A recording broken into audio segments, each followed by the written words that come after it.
Bagian 2, karakter-karakter pria. Kebanyakan wanita menganggap pria adalah sosok yang acuh tak acuh, dingin dan tidak mempunyai kepekaan. Padahal secara umum pria memiliki perasaan yang sama dengan wanita. Bedanya, pria bisa mengontrol perasaannya dan tidak seekspresif wanita. Pria biasanya memandang bahwa sikap ekspresif merupakan sikap yang genit dan cenderung bermain hati. Namun karena enggan bersifat ekspresif, itulah ia dikenal sebagai makhluk yang kaku. Pria mempunyai pemahaman tersendiri tentang dirinya dan maskulinitas. Ia menemukan sifat kejantanannya dalam kemandirian, kebebasan, dan kepemimpinan. Ia cenderung mengutamakan kekuatan, kemampuan, peran, dan prestasi. Ia akan menghindar dengan cara apapun dari perlakuan yang tidak menghargai sifat-sifat tersebut. Mengutamakan logika. Pria dan wanita memiliki cara berpikir yang berbeda. Secara umum, pria cenderung berpikir untuk bertindak dengan rasio, sedangkan wanita lebih banyak menggunakan perasaan. Tidak mengherankan jika kerap terjadi benturan yang mengakibatkan pertengkaran di antara pria dan wanita. Wanita cenderung tidak objektif dalam menilai suatu karena keputusannya dibayangi oleh perasaannya. Namun, pria tidak seperti itu. Pria cenderung mengesampingkan perasaannya supaya ia dapat memberikan pemikiran yang logis dan objektif. Logika pria itu simpel, praktis, dan rasional. Namun, hal itu tergantung pula pada latar belakangnya. Pria yang dibesarkan di lingkungan keluarga yang dominan, pria akan lebih banyak menggunakan logika. Sebaliknya, pria yang dibesarkan di lingkungan yang cenderung didominasi wanita akan lebih banyak menggunakan perasaan. Kecenderungan itu pun bisa berubah lagi seiring perjalanan hidup sang pria di dalam pergaulan yang lebih besar. Pria lebih sering menggunakan logika karena pengaruh budaya, kebiasaan, dan pola asuh yang membentuk kepribadiannya. Penggunaan logika itu ditentukan pula dalam proporsi penggunaan otak pada manusia.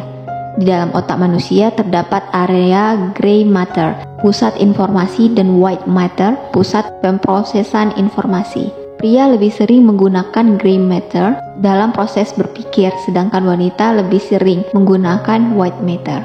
Kalau dianalogikan dengan komputer, gray matter adalah prosesor inti komputer atau komputer itu sendiri, sedangkan white matter adalah jaringan kabel yang menghubungkan setiap perangkat di dalam komputer. Lebih suka bertindak. Pria seringkali sulit mengungkapkan ekspresinya secara verbal. Ia cenderung menggunakan bahasa nonverbal untuk menunjukkan perasaannya.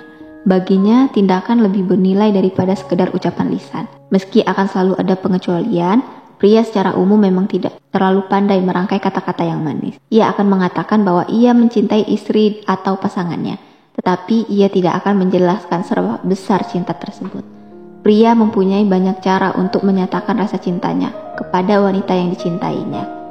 Ia menunjukkan cintanya melalui tindakan, seperti membawakan belanjaan, mencucikan mobil, atau memberikan makanan kesukaan pasangannya. Tak ingin terlihat lemah. Pria memiliki mental yang terbilang sangat kuat dalam menghadapi apapun. Ia kuat secara fisik dan mental ketika banyak orang yang berusaha menjatuhkannya. Layaknya wanita, pria juga makhluk yang memiliki emosi. Bedanya, wanita cenderung lebih responsif terhadap emosi yang sedang dirasakan. Pria juga cenderung memilih untuk menyembunyikan dan mengabaikan emosinya agar ia tidak dianggap lemah. Akibatnya, jika ia mempunyai permasalahan yang membuat dirinya tertekan, maka ia jauh lebih rentan untuk melakukan bunuh diri dibandingkan wanita. Alasannya, ia memendam masalah tanpa mengungkapkan emosi yang dirasakannya kepada orang lain. Pria juga dipandang sebagai sosok yang maskulin. Sisi maskulinitasnya menjadi bingkai yang membentuk norma dari masyarakat, bahwa ia adalah makhluk kuat yang menjadi tulang punggung, pencari nafkah utama dan bertanggung jawab atas keluarganya. Dominasi peran pria di dalam keluarga dan masyarakat itu menyebabkan ia enggan memikirkan hal-hal yang dianggap emosional. Padahal, ia juga mempunyai sikap feminim di dalam dirinya. Memang setiap individu memiliki sisi feminim dan maskulin, namun kecenderungan setiap orang berbeda-beda. Beberapa pria memiliki kecenderungan sisi feminim yang membuatnya lebih ekspresif dan peka, terutama terhadap hubungan interpersonal sehingga memudahkan mereka untuk menunjukkan empati terhadap orang lain. Pria dilahirkan dengan hasrat melindungi dan memperjuangkan kehormatan. Oleh sebab itu, wanita tidak perlu menyembunyikan kesalahan atau ketidakmampuannya dari pria, karena ia bisa meminta tolong dan nasihat kepada pria. Sejauh apapun masyarakat menganggap bahwa pria tidak boleh lemah dan cengeng, namun bukan berarti pria harus selalu menyembunyikan dan menolak perasaan yang hadir dalam dirinya. Pria juga berhak dan pantas untuk mengakui segala emosi yang sedang dirasakan. Pria boleh berusaha untuk menjadi kuat dan tidak terlihat lemah. Namun kadang-kadang ia tidak merasa malu dan takut mengekspresikan perasaannya kepada khalayak maupun dirinya sendiri. Bersikap agresif. Setiap manusia memiliki kecenderungan untuk bersikap agresif. Namun dalam konteks tertentu, agresivitas pria cenderung lebih besar daripada wanita.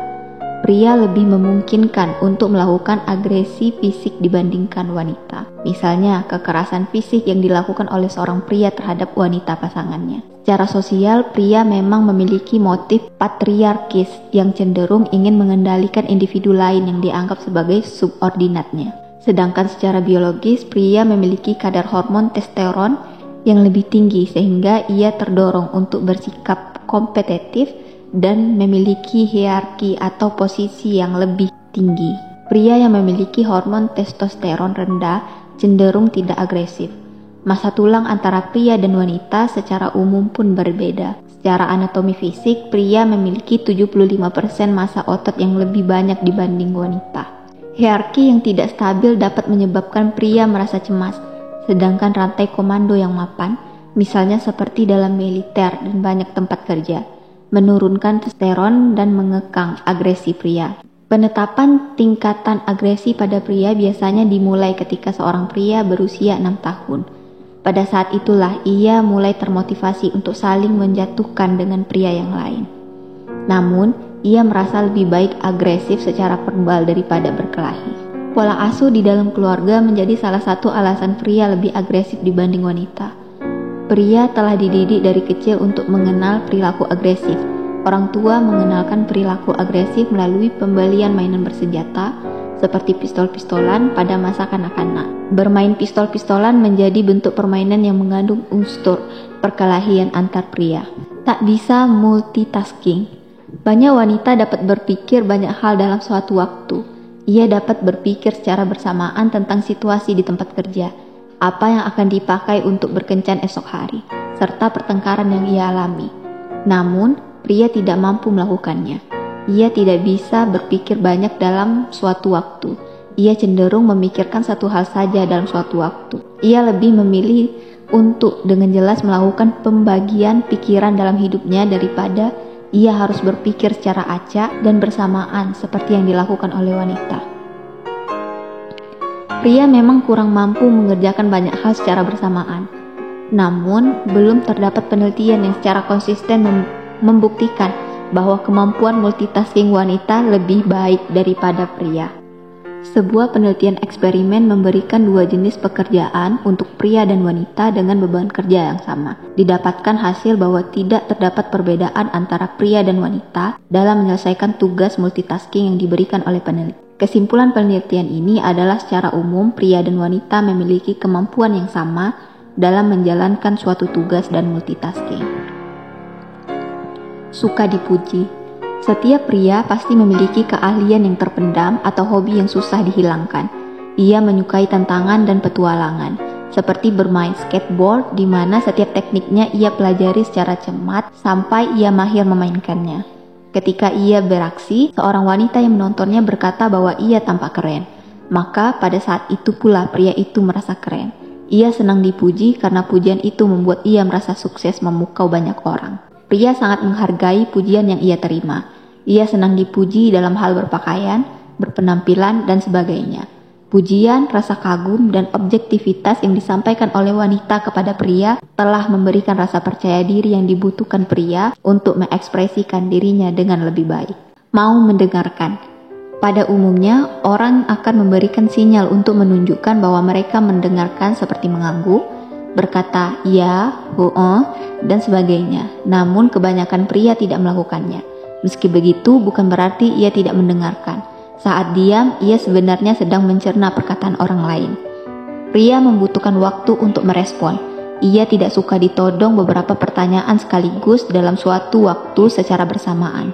Ia tidak akan langsung menjawab begitu ditanya. Ia hanya akan menjawab seperlunya jika si penanya tidak tahu kebenaran atau jawaban yang sesungguhnya. Butuh waktu. Pria dan wanita memiliki cara yang berbeda dalam memikirkan setiap masalah. Wanita cenderung cepat dalam mengambil keputusan dan melakukan tindakan tertentu, sedangkan pria memerlukan waktu berpikir dan menentukan yang jauh lebih lama daripada wanita. Dalam hal ini, biasanya pria akan lebih sabar dalam situasi seperti mencari pekerjaan. Ketika wanita dan pria sedang beradu argumen, maka wanita mungkin sering mendapati pria yang tiba-tiba meninggalkannya di tengah pembicaraan. Hal ini bukan berarti pria mengabaikan wanita, tetapi lebih karena pria membutuhkan waktu untuk memproses pikiran dan perasaannya. Ingin kebebasan. Pria diciptakan untuk bebas mengekspresikan diri, bertemu dengan teman-teman, dan melakukan apapun di dunianya. Ia seolah-olah mempunyai dunianya sendiri. Pria mempunyai jiwa petualang sejak ia masih berada di dalam kandungan ibunya. Ia menyukai petualangan dan tantangan. Hal itu pula yang tampak ketika ia berusaha menaklukkan hati wanita yang dia cintai. Ia berusaha sekuat tenaga untuk mendapatkan cinta dari wanita tersebut. Petualangan juga tampak ketika pria bekerja keras di dalam pekerjaannya. Bahkan ia bisa melakukan dan menempuh perjalanan jauh penuh tantangan hanya untuk menancapkan sebuah tulisan romantis di ketinggian gunung hanya untuk wanita kesayangannya. Ia selalu berusaha menjaga dan membuat pasangannya nyaman. Oleh karena itu, wanita tidak perlu membatasi jiwa petualang dalam diri pria. Wanita justru harus berusaha untuk memahaminya. Sulit membaca pikiran wanita. Pikiran pria memang tidak peka sebagaimana pikiran wanita. Otak pria dan otak wanita juga berbeda. Otak pria sulit memahami sinyal-sinyal yang campur aduk. Wanita yang marah dan ingin ditinggalkan ternyata justru mencegah sang pria untuk pergi. Tentu saja, cara berpikir seperti itu tidak bisa dipahami oleh pria. Jalan pikiran memang sederhana. Ia berharap wanita juga bisa memberikan penjelasan dengan cara yang sederhana. Pria tidak selalu bisa membaca pikiran wanita. Jika wanita memberi isyarat saat meminta pertolongan dari pria, maka mungkin saja pria itu tidak bisa menerjemahkan kode tersebut. Daripada wanita seorang berkata, "Seandainya aku cukup tinggi untuk mengambil kotak di atas lemari," lebih baik ia meminta dengan berkata, "Tolong ambilkan kotak di atas lemari." Mementingkan bromance. Pria memerlukan ruang untuk egonya. Ia ingin menghabiskan waktu sendiri. Ia juga suka bergaul dengan teman-temannya dan pergi untuk berlibur sendirian. Walaupun terkesan acuh tak acuh dan tidak peka, nyatanya pria selalu membutuhkan seorang sahabat untuk ia jadikan tempat berbagi cerita. Namun, gaya persahabatan pria dan wanita sangat jauh berbeda. Pria punya cara tersendiri untuk menjalin persahabatan dan biasanya lebih erat saat minim drama dibanding wanita. Pria selalu berusaha menyelesaikan masalah dengan kepala dingin ketika ia menggunakan logika. Hal ini berlaku juga dalam menjalin persahabatan. Jika ada masalah, pria lebih menggunakan logika untuk menyelesaikannya. Ia jarang menyimpan dendam karena setelah puas bertengkar, maka masalah pun dianggap selesai saat itu juga. Cara pria dalam berpikir memang sederhana. Ia tak mudah tersinggung dan terbawa perasaan. Salah satu alasan mengapa persahabatan pria minim drama adalah karena cara pria berpikir itu sederhana. Tak seperti wanita yang rumit dan sulit ditebak. Pria tak mau ambil pusing dengan kondisi yang ada sehingga ia tidak mudah tersinggung. Bukan rahasia lagi kalau pria selalu bersikap terbuka saat ia sedang berkumpul dengan teman-temannya. Tidak ada hal yang ia tutupi. Mau bersikap konyol pun ia tak ragu untuk menunjukkannya. Justru hal itulah yang membuat persahabatan di antara pria menjadi lebih erat. Karena sifatnya yang acuh tak acuh, pria tak mau repot karena urusan sepele. Ia enggan membesar-besarkan masalah. Menurutnya ribut karena hal kecil hanya akan membuang waktu dan tenaga. Pria meletakkan kepercayaan sebagai dasar persahabatan. Dari rasa saling percaya itulah ia lebih menjunjung erat nilai persahabatan. Ia berusaha untuk tidak mengecewakan sahabat yang sudah ia anggap sebagai saudara. Kadar hormon dan religiulitas. Tingkat hormon seks seperti testosteron dalam tubuh pria dapat mempengaruhi religiusitasnya. Para peneliti telah mengungkap bahwa pria dengan hormon seks yang tinggi memiliki ikatan religius atau agama yang lemah. Setidaknya penelitian ini menemukan bahwa kadar dua hormon seks penting yang berhubungan langsung dengan tingkat pengabdian agama seseorang, yaitu kadar hormon testosteron dan dehidroepiandrosterone atau DHEA. DHEA dihasilkan oleh kelenjar adrenal dan diperlukan untuk produksi testosteron. DHEA juga diyakini berperan dalam proses penuaan dan dalam menjaga suasana hati. Penelitian itu ditulis oleh Anirudha Das dari McGill University, Kanada yang dipublikasikan dalam jurnal Springer Adaptive Human Behavior and Psychology. Penelitian ini menambah bukti yang berkembang bahwa religiulitas tidak hanya dipengaruhi oleh pendidikan atau psikologis, tetapi faktor fisiologis juga dapat berperan. Das menganalisis data yang diambil dari Gelombang Nasional Social Life, Health and Aging Projects atau NSHAP tahun 2005 sampai 2006 dan 2010 sampai 2011. Penelitian nasional itu didirikan untuk mengumpulkan informasi dari orang dewasa Amerika yang lebih tua, yaitu usia 57 sampai 85 tahun. Peserta yang terlibat dalam penelitian diminta mengisi kuesioner di rumah mereka dan ditanya tentang seberapa sering mereka menghadiri layanan keagamaan dan apakah mereka memiliki anggota klerus dalam jaringan sosial inti mereka. Informasi juga dikumpulkan tentang berat dan kesehatan peserta, sementara sampel saliva dan darah dikumpulkan dan kemudian diperiksa. Dari analisis terdapat lebih dari 1.000 pria. Das menemukan bahwa pria dengan kadar hormon testosteron dan DHEA yang lebih tinggi dalam tubuh mereka memiliki ikatan agama yang lebih lemah. Agama mempengaruhi berbagai pola budaya dan politik di tingkat populasi. Hasil dari penelitian saat ini menunjukkan bahwa yang terakhir mungkin juga memiliki pengaruh dengan hormon. Oleh karena itu, diperlukan model konseptual yang dapat mengakomodasi interaksi dinamis, faktor psikososial, dan neuroendokrin dalam membentuk siklus hidup seseorang, katanya. Das percaya bahwa lebih banyak penelitian harus dilakukan untuk lebih memahami bagaimana hormon membentuk pola keagamaan seseorang di kemudian hari. Ini sangat penting karena agama telah terbukti memiliki pengaruh positif pada bagaimana orang menua dan pada akhirnya mengalami kehidupan di tahun-tahun selanjutnya. Menurut Das, temuan lebih lanjut menunjukkan alasan biologis di balik jaringan pribadi dan afiliasi sosial yang dibentuk orang selama kehidupan mereka, tanpa eksplorasi sistematis hubungan-hubungan ini. Teori kehidupan tetap tidak lengkap dan berpotensi tidak akurat, ujarnya. Oleh karena itu, diperlukan lebih banyak penelitian tentang alasan mengapa kadar androgen mempengaruhi koneksi keagamaan seseorang, dan pada peran yang dimainkan hormon dalam menyusun lintasan kehidupan orang tua. Pria dan wanita memiliki cara berpikir yang berbeda. Secara umum, pria cenderung berpikir dan bertindak dengan rasio, sedangkan wanita lebih banyak menggunakan perasaan.